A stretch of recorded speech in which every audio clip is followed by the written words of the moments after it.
देहरादून के parade ground में 10वीं विश्व आयुर्वेद कांग्रेस और आरोग्य एक्सपो का आगाज हो चुका है। कार्यक्रम में पहुंचे मुख्यमंत्री पुष्कर सिंह धामी ने आरोग्य एक्सपो का शुभारंभ किया। इस मौके पर केंद्रीय राज्य मंत्री प्रताप राव जाधव, कैबिनेट मंत्री सतपाल महाराज, प्रेमचंद अग्रवाल और डॉक्टर धन सिंह रावत भी मौजूद रहे। आपको बता दें कि 4 दिवसीय इस विश्व आयुर्वेद कांग्रेस और आरोग्य सम्मेलन में आयुर्वेद चिकित्सा को बढ़ावा देने पर मंथन किया जाएगा। इसके अलावा आयुर्वेद विशेषज्ञ 600 शोध पत्र प्रस्तुत करेंगे और कई देशों के आयुष चेयर के प्रतिनिधि आयुर्वेद के प्रचार प्रसार के लिए भी रणनीति तय करेंगे।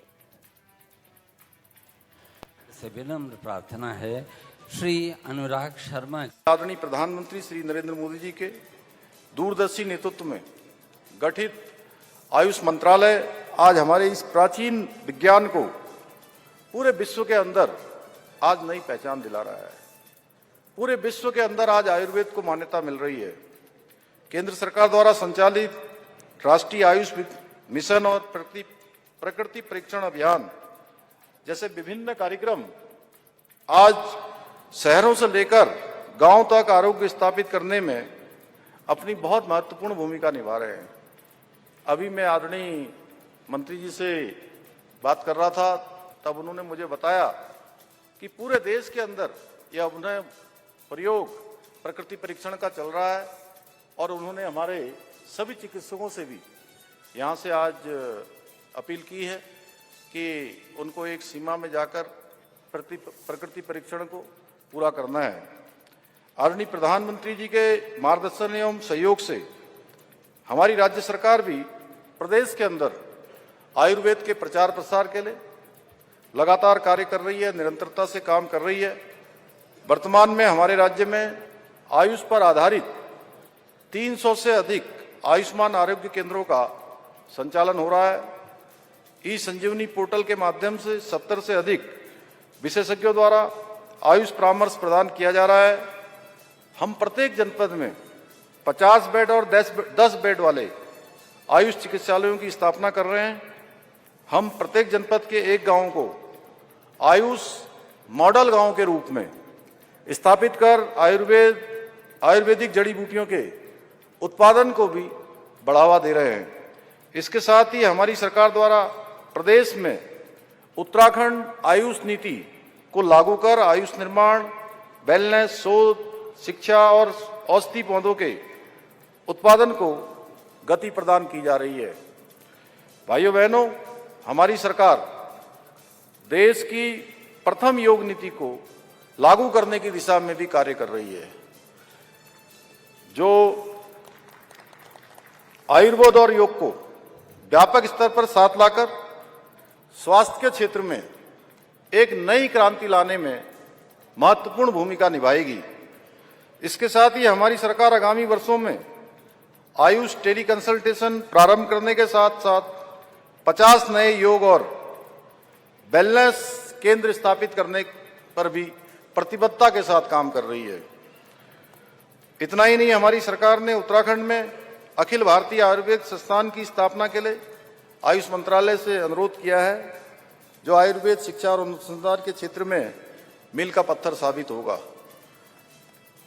अभी कोटेचा जी ने बताया है कि इसकी प्रक्रिया आगे चल रही है और जैसे ही हमको भारत सरकार से स्वीकृति मिलती है तो जो आदरणीय प्रधानमंत्री जी से हमने अनुरोध किया है, जल्दी ही एक बड़ा केंद्र हमको अखिल भारतीय आयुर्वेद संस्थान के रूप में भी मिल जाएगा, जिससे निश्चित रूप से योग और आयुर्वेद की प्रचार प्रसार होगी, लोगों में जागरूकता आएगी और नए नए रिसर्च होंगे, नए नए से शोध होंगे।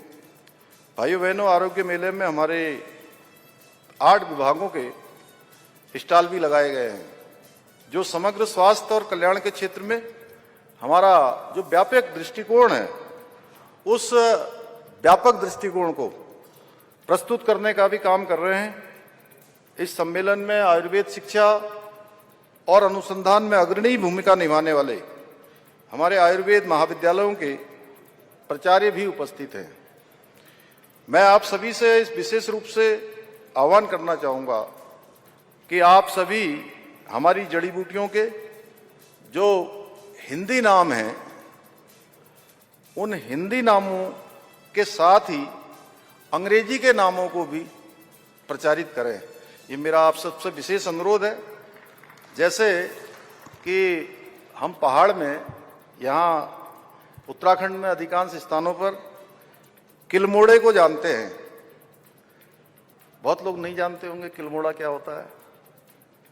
पंकज जी आप जानते हैं? आयुर्वेद, ये किलमोड़े को जानते हैं, लेकिन उसके अंग्रेजी नाम